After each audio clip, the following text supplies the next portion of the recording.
right, the moment is here. Super Bowl 58 live.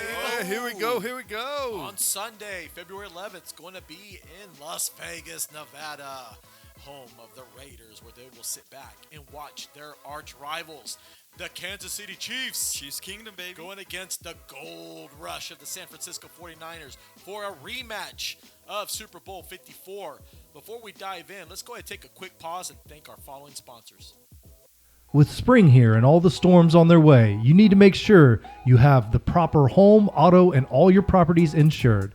We here at Razor Cut Information just can't get enough of our favorite insurance man, Ernie Ruelas. Please visit Ernie and his State Farm agency at 11330 East Central Avenue, Suite 400, Wichita, Kansas, 316-682-2300. Thank you so much, Ernie. Fellas, we are here. This is it. Super Bowl 58. About time. Well-contested teams, well-deserved to be in the finals here. Do we want to say that? Yes, I do want to say it because I have to admit, impressive. Very impressive. So, without further ado, let's go ahead. Let's break it up a little bit. Let's kind of dive in on both sides. We're going to start off with the AFC Conference champions, the Kansas City Chiefs. Yes, sir. All right, this is their back into the Super Bowl after defeating the Baltimore Ravens in Baltimore convincingly. So, Tristan, we're going to talk a little bit about the Kansas City Chiefs. Let's go ahead and start off with how we got there. Tell me about the beginning of the season during the playoffs and what led us now to them being representing the AFC Conference. Give us your thoughts. Okay, well, beginning of the season, we started off not strong, but decent offensively. And then, of course, it was the same all year, in my opinion. We had ups and downs all season.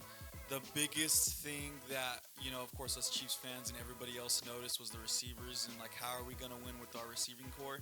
And then also the fact that our defense was a top defense in the league, a force to be reckoned with, So our defense carried us throughout the season. They carried us through the playoffs because through the 3 games in the playoffs, they have only allowed 3 fourth-quarter points. And, they've been averaging a crazy good number to be averaging in the playoffs as a defense, So our defense carried us through the season in the playoffs. And offensive-wise, we struggled offensively throughout the season, but luckily in the playoffs, I feel like we found our ground. Our receivers finally started catching balls and doing what they needed to do to get the job done. So offensively during the playoffs, I think we've played phenomenally. I think a little bit of it, like you were saying, defense was kind of the strength this year. So there was a little bit of a lull there at the beginning when Chris Jones was out. That was pretty noticeable right away, I thought. Once he came back, it was pretty noticeable that he was back as well. And it was, I would say, a rocky start for the Chiefs. I don't know. They were 500 there a couple weeks early on, 2-2 or whatever, maybe 3-3 at one point. I don't think they went 3-3. I think 2-2 was their closest to 500 that they had. And the offense, like you were saying, was a little rough. I think that definitely the receivers grew in as the year progressed. You really saw that last month of the season. And as the playoffs hit, the receivers really started stepping up. And that's bound to happen with new and or especially rookie receivers, like Rice being the number 1 rookie receiver. Tony still, we're not sure what he's got going on. There was, I know, a lot higher expectations for him having a full off season. Kelsey, I don't know if maybe he's just gotten to that point, like he's been to so many postseason and Super Bowls that he's like, do I really want to play during the season? It just didn't seem like the game really turned on for him. And I think that's something that happens with a lot of the teams like this when you're constantly in the playoff heat and constantly in the biggest game of the year, Super Bowls, that the regular season, I think, has a little less effect. Like it's just week 7 at wherever and they're going to still play their best, but there's not quite that same edge. And I think we've seen that edge back into the, especially on the offensive side of the ball, that edge has come back in the playoffs. Oh, yeah. Got to hand it to the Chiefs. Overall, throughout the year, defense was indeed the catapult of them getting better. And overall, the way that Andy Reid kept his composure and the team, Coach Spagnuolo, Spag, indeed, is really the hidden gem. because overall the schemes, the changing up on what he needed to do. And yes, don't get me wrong, for us Bronco fans, we already had our Super Bowl with beating the Chiefs. That was nice. And then after that, everything went kind of down the hill. But you have to congratulate the Chiefs of overall sticking in the game plan, knowing that this was a new this is a new situation they were going to go through by going on the road, and they proved to everybody that they were still a formal enemy, and they just went in, they took care of business, and yes, they deserve to be where they're at. So I'm really surprised Spags hasn't gotten more run for a head coach position. He's done it before, moderate success, and obviously what he's done with the Chiefs defense for the last how many years that he's been doing it. Yeah. And maybe he doesn't want it. Maybe he's gone the Dick, what's his name from Steelers? Dick LeBeau, yeah, where he did the head coaching thing. He was like, nah, I think I'll just be the greatest defensive coordinator ever. That works. And now let's go ahead. Let's break down the positions here. So let's go ahead. Start off with the special teams. Special teams, Tristan. What do you feel they are going to get ready to encounter against the 49ers? First and foremost, taking our points clear with Butker. We have the best kicker in the league. I think he's better than Tucker. So he should have made an All-Pro this year, but he got snubbed. It's whatever, it happens. But we're going to take our points when we can, and luckily we can do 56-yard field goals without question. We're capable of doing that. So if need be, we need to be capable of taking our points and not pulling Dan Campbell and trying to go for it on fourth down every single play, because those points do add up. They really do. So, but we really need to stop them. Punt return is where I get scared, because our returners fumble. Richie James, he's fumbled quite a bit, and it scares me because we cannot have that happening, especially against the Niners. We can't have them getting the ball off a play that should be ours, So, specifically in punt return, we need to pick it up a bit. Yeah, and I'd agree that probably the return game's the most sketchy on, but maybe not so much defending, but still a little bit. You've got some pretty big weapons. We'll get into a San Francisco. That'll be on the other side of that. But their place kicking game, steady. Harrison Butker, I don't know that I'd go better than Tucker. And that's not coming from a Ravens fan by any means. But he's 7 for 7 on at the end of the game, and he's been around. So I don't think the lights and glitter and moments going to be too big for him. But as long as they keep contained on their punts and don't miss too many of their own return opportunities, I think that I would give probably Kansas City the little bit better. They'll probably have a little bit of an edge in the special teams, but it's not as big as I would say like a team like Baltimore would typically have over teams. Not just because of Tucker, they also have a significant returning team. Yeah, their special teams in general are pretty strong. But I think that Kansas City's definitely consistent, steady. I don't think they're necessarily going to have any flashy returns. But as long as they keep control of the ball and don't give up big returns, I think they're going to be steady Eddie. All right, let's talk a little bit about the defense. Chris, I'll kick it off with you. What do you see previews for the defense for the Chiefs? I think that Chris Jones is going to make Brock Purdy's life a little bit of a challenge. They've got a big offensive line, a very good offensive line that they're going to be going up against. So that's going to be a bit of an issue. I do think that their running back or their cornerbacks will be able to keep up fine with the wide receivers for the most part.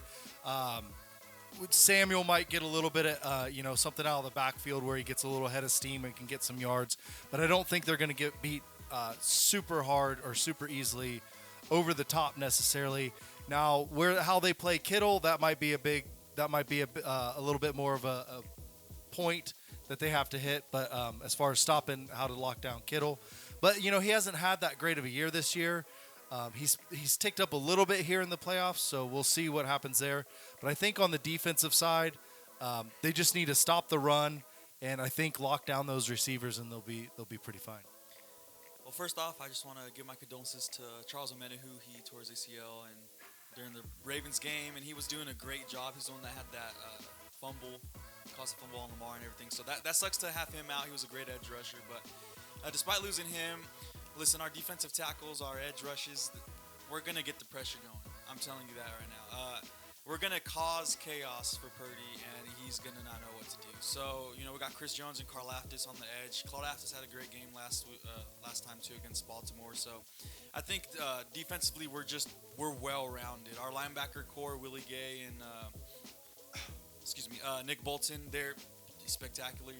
They're great at stopping the run. Now, if we do play, he likes to play man. If we man up George Kittle, that's where I'd be concerned. It's going to be a linebacker most likely on Kittle, and Nick Bolton's not very good in man coverage. What's the safety that would cover him? I don't know if it'd be Justin Reed or if it'd be Mike. Because that wouldn't be too bad. Yeah, Reed wouldn't be too bad. Either of them. Mike Edwards has really stepped up and been playing real well as well. So our DBs are phenomenal, I say. I think L'Jarius Sneed should have been an All-Pro. I don't know how he'd even make the Pro Bowl, but Trent McDuffie's an All-Pro corner, clearly, and we got great defensive guys. It's just what I think we're going to get killed from the Niners' perspective is it's going to be the run game and then the quick slants, screens, stuff like that. That's where we get killed. And Dude, that's you what we read need to my stop. mind, Tristan. You read my mind, and I'm not going to take away your shine here. Because this is where, and like I said, we're only focusing right now on the Chiefs' defensive side. Everything you said is true on both sides. I know for a fact, Spag, the first thing they're going to do is disrupt Brock. Oh, yeah. That's what they We love to know do. already. Look at the first two games against Green Bay and against Detroit. He struggled to get the momentum going. All it takes for the Chiefs is to rattle his cage, and then he's going to start getting desperate. And they're going to have to Kyle Shanahan's going to have to figure out how to go about that. Now, remember, in Super Bowl 54, you remember Emmanuel Sanders had that critical he could have had it. The game could have been theirs. It didn't happen. Now, Kyle Shanahan's going to go back knowing that, okay, I'm going against Spag again. The defense is already spread. But what's dangerous is that they've got elite corners. Trust me, and you nailed it on the dot, Tristan. That's why I'm not going to take away your shine, because it's the exact truth. What if they start playing like schemes from behind? Like, okay, well, we can't beat them going that way, so let's just disrupt. Let's do some gadget plays. Let's kind of use CMC to go out, or let Monster kind of run the ball and go from there. But overall, the Chiefs have more of a staple defense. And so in here, you nailed it on the dot. It has to be disrupting Brock. Now, on the offense side, Tristan, what do you see the Chiefs? What's their game plan, do you feel, for this game? I see us keeping possession of the ball. Playing against the Ravens, I thought I was going to be the complete opposite. I thought the Ravens were going to chew clock. They're a run-heavy team. I thought they were going to have the time of possession over us. But we stayed on the field for a long time. We just kept converting first downs, running the ball, throwing the ball. We did a great job of mixing in both the run and pass and keeping our defense off the field and getting their defense tired. So I think that's what we're going to do going into this game. We want to get the ball away from Purdy's hands. I don't want to say Purdy's bad. He's not. He's a good quarterback. But the weapons Purdy has, they're going to make plays. And we want to keep them off the field. Plain and simple. Just how they want to keep Mahomes off the field, we want to keep them off the field, and we want to get their defense tired. So I think that's what we're going to do going forward. I think that they need to continue the connection that Kelsey and Mahomes have reestablished, stronger, or back to what it normally has been in prior years in the playoffs. I think that's going to be the big key, as well as hitting a couple of big shots. Yep. A couple of 30 to 50 yarders to either Rice or Valdez-Scantling, one to each maybe, I'm not sure, but they got to hit a couple of deep balls to open up that middle for Pacheco to get some runs in, as well as to open it up for Kelsey to have some action. But I mean, I think it comes down to the greatest quarterback receiver duo of Kelsey in the playoffs. Kelsey and Mahomes, I believe they broke or tied the record. We broke it. Broke it last. tied Yeah, and they broke it last right week, right? now, For yeah. most touchdowns and receptions between quarterback and yeah. tight end. So I think they just got to roll. That even when Kansas City's at their best is when Mahomes and Kelsey are hooking up like they're playing backyard ball. And I think that's what they're going to have to do against. We'll get to it here shortly, but against a pretty good Niners team. From what I'm observing here, MVS Valdez-Scantling has stepped up big time. Tremendously. And that's where they need him most. I think Rice will have a good game. I see that he'll have 2 touchdowns. And I feel that Pacheco is just going to run them down. Because they struggle. The 49ers do struggle against the run. On average, they're giving up 5+ yards. When these guys are going out for carries. And the problem is that it's the second half what makes them dangerous. But we're not talking about that yet. So on the offense, what I'm looking at right now is Mahomes is the ringmaster. He's been there. He's done that. This is nothing new to him. It's kind of like watching Tom Brady all over again. Like, okay, we got to see what he's going to do. So just dangerous. So I feel in this game, if the Chiefs end up winning the Super Bowl, I mean, I know everyone's gunning for Mahomes to be the MVP, but honestly, I might go for Pacheco. Because I feel Pacheco, if they give him enough ground and he gets his touchdowns, he could be. Because we haven't had a running back win the MVP in quite a while. And that'd be kind of nice. I'm going to be honest. In Super Bowl 54, I think Damian Williams should have won MVP. I think he had a tremendous game. And I love Mahomes, but Williams, I think, carried that game. I was surprised that they didn't give him the MVP for that game. I was kind of happy for the Broncos when I thought Peyton was going to get it. But thank goodness they did great and they gave it to Von Miller. That was well-deserved. Now, let's talk about the people that are not discussed about. What do you feel that the Chiefs going in now in this game, what are the key essential things they have, the recipe for success if they're going to beat the 49ers? Justin? Oh, great defense. Just all-around good defense. We did a great job stopping the run and great job covering the pass. So, and offensively, we got it going again. Last week we had a ton of explosive plays, and we looked like our old selves again, which I didn't see all season. So we have Mahomes and Kelsey, and we have a top 5 defense. So that's what we have. Yeah, I mean, I gotta agree with that. Like, they have Mahomes, so that's always a chance, and they have a defense that can. Obviously, it's NFL. People score, but they are able to slow down the scoring.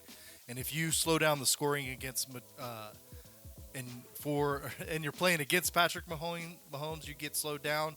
That's it. The Ravens game was as soon as that first turnover happened after Mahomes' second touchdown. Like, come on, now, if you can't keep up, just move out of the way. And so far, folks are having trouble keeping up. I'm going to say Taylor Swift. It's Taylor Swift. It's just Taylor Swift. Taylor Swift. Get more views saying her name. Yes, it's Taylor Swift by far. And then also too, they're just so well coached and well rounded now that watching them progress through the season, that's just a dangerous thing. They're the perfect storm. And Coach Spag, I'm giving it to him because I think he's, like I said, he's the hidden gem for the Chiefs. Spags we trust. Spags we trust, indeed. Now, let's move on over to the NFC Conference champions, the Gold Rush and the San Francisco 49ers. They defeated the Detroit Lions in a great game to advance to their Super Bowl. Should have lost. Well, let's kick it off with you, Tristan. All right, let's start off with their special teams. What do you see that they have? I honestly don't know. I don't really pay attention to the special teams. Do they have a good special teams unit? They have some good returners. Just their skill players. As we know, Niners have good skill players. And then the big question on their special teams is the rookie kicker. I think kickers have really evolved in the last 5 to 10 years, though. You've got kicking camps are huge now. You have kids that have start kicking at the age of 10 or so, and just progress. And they've really honed in on the mechanics that will make the ball fly the farthest and the straightest. Obviously, it's not a perfect science, but I think that kickers have really grown, especially it seems like they're more NFL ready as when they step in. But it's still a big game, and Moody has missed some kicks this year, so he's not perfect. I would say that might be their biggest weakness. Yeah, he missed a field goal last against the Lions. I remember. I was going crazy. But it's if he misses a field goal, that could be enough points when you're playing. When you're in the playoffs, a missed field goal can definitely kill you. He's not a bad kicker. I mean, I'm not even sure how long that field goal was that he missed. I don't know if it was an average or like a 50 plus. But he is young and untested, and so that could be a bit of a problem. I don't think their special teams are necessarily a weakness, but definitely don't have the same edge. Like they have a slight, I would say they're not quite as good as what Kansas City's going to put out there. And I don't know that that's going to be what key point in the game, but it could be.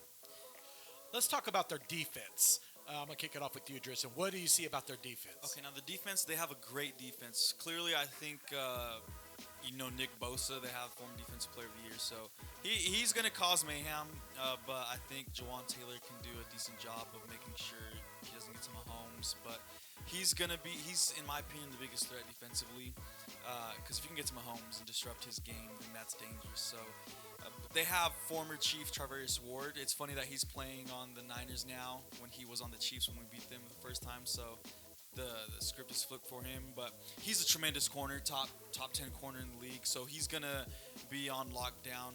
And Fred Warner, tremendous linebacker, one of the best in the league. Like they have superstars in every single spot of the field who are going to disrupt the game, and it's just a matter of if they can, because Mahomes is an improviser, and that is hard to stop. So, yeah, I mean, we've seen they've had some big turnovers. They've got a really good, I'd say really good with Bosa up front. He is a bit of a sacks kind of focus. I think it's a good idea to run at him because he's usually going for that sack, but he's still all around a very good player. I mean, I think he was Defensive Player of the Year a year or two ago, so we know he's good. They've got really good linebackers, really good safeties. They have a stout defense. It will be curious to see how they play the middle. Obviously, that team has a good tight end, so they're aware of how that connection, I would hope they're aware. They got beat by it once, one Super Bowl already. So it'll be interesting to see how they match up with Kelsey. I really don't think they'll have a huge problem stopping the run. Maybe so. We'll have to see. They're probably going to try to tee off. I think they're going to have some issues if they get into the short passing game that Mahomes excels at. Other than that, I think it's going to be a pretty interesting contest. I think they'll give the offense a chance. I don't know that the defense is going to be able to do enough to stop Kansas City, that they can win the game their own, but I think that they can do enough to maybe slow down Kansas City, that if the Niners offense can pick up their pace, that they'd have a good chance at winning it. All right, now that being said, now let's move on over to the offense, Tristan. Okay, well, offensively, they're stacked.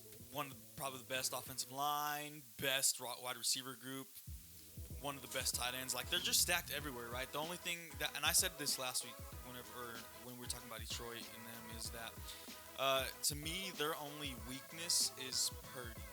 And the only reason I say that isn't because he's bad, but he is prone to make mistakes. You put the pressure on. We saw against Baltimore with like 3 picks or whatever. We saw you disrupt his game, he can't get the ball to his playmakers, and that's dangerous. Now he can just throw slants. He can just throw like a screen, and McCaffrey, Debo, whoever, they're gonna get an extra 20 yards off a screen. So those are the players I'm concerned about. They're the ones that can make plays happen. So if we can disrupt Purdy, then those plays won't happen. So, but other than that, they are stacked, man. They have a great offense. Yeah, I think one of their underrated players, Brandon Ayuk, I think he's a much better receiver than he gets credit for a lot. Yeah. He had a lot of years with a not very good quarterback trying to throw him where he's probably open and beating his guy, but the quarterback can't get it to him or is scared to throw it downfield.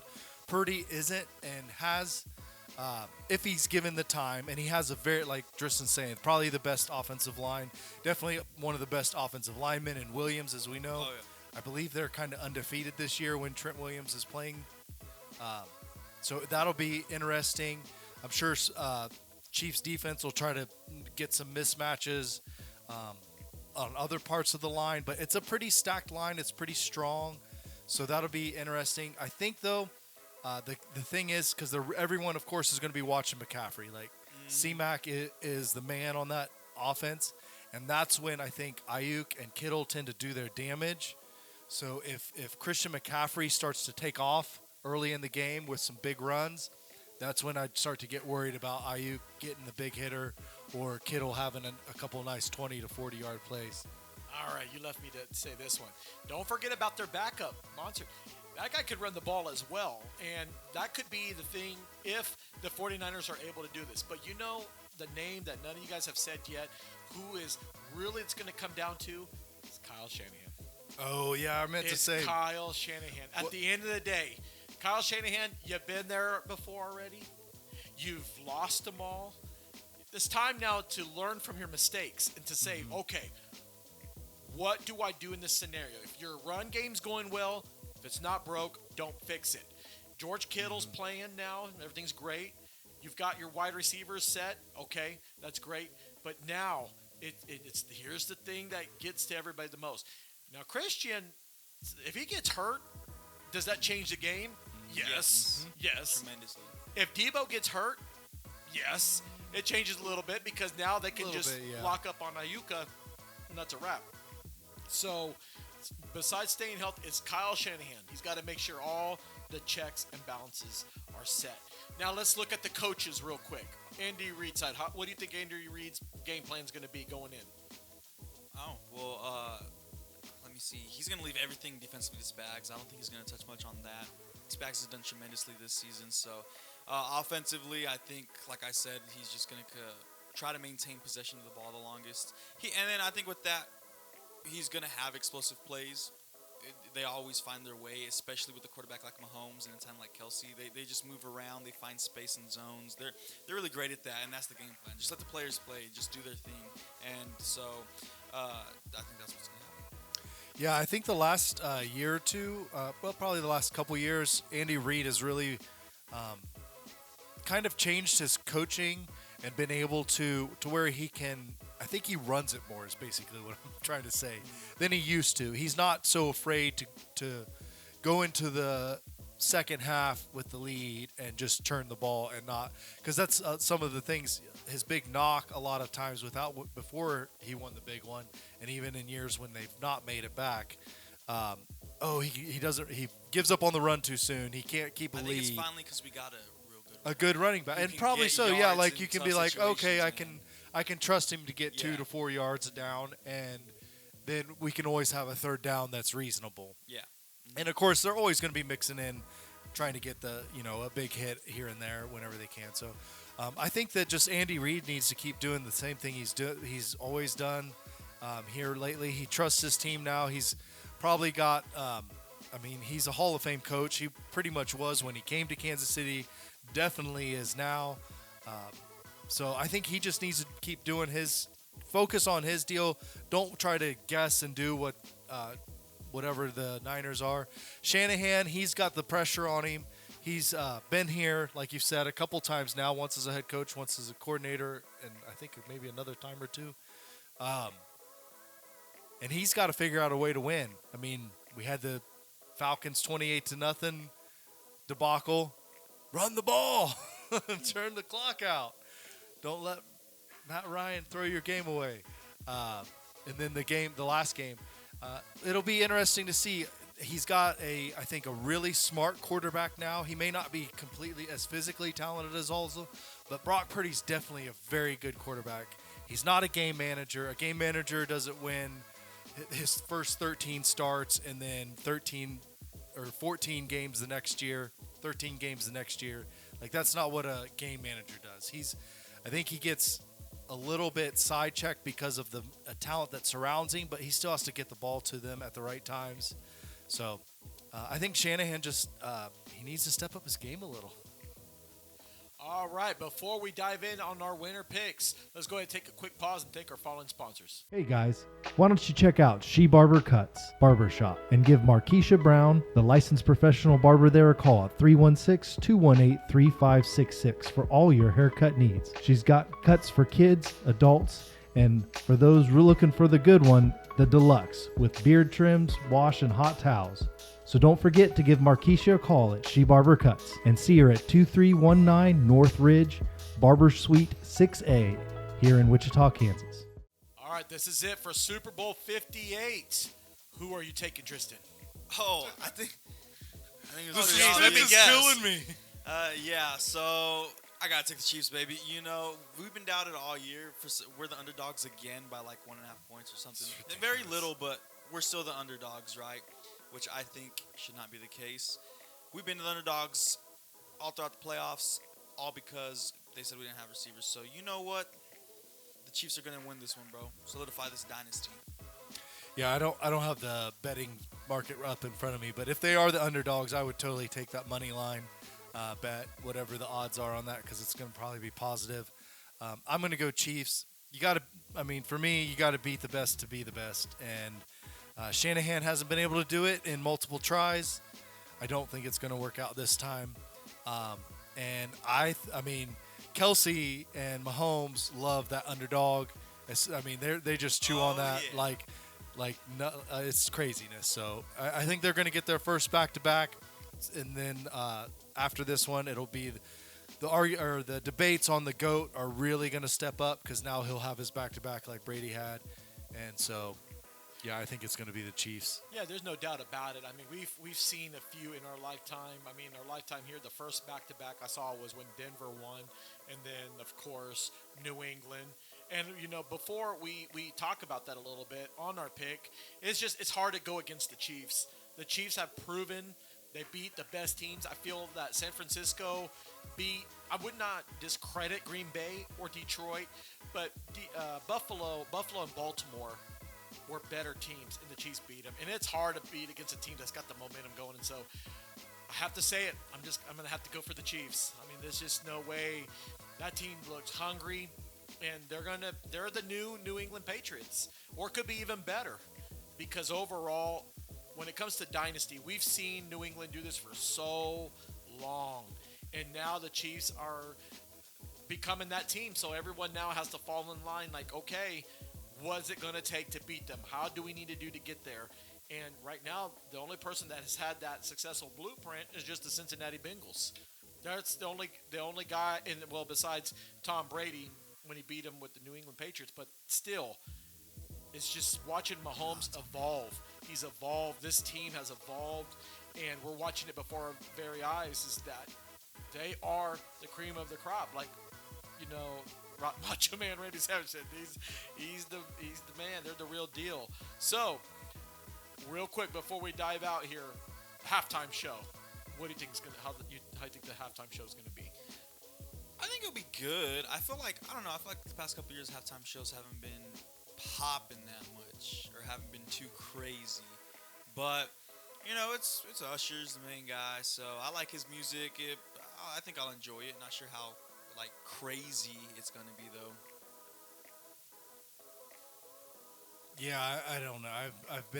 I've been too old for the halftime shows, I think, for the last couple of years. It'll be great to see Usher. I mean, what can I say? He's a great performer. I know he's going to be promoting his new album, so it's going to be great. And like I said, this is going to be a fun game.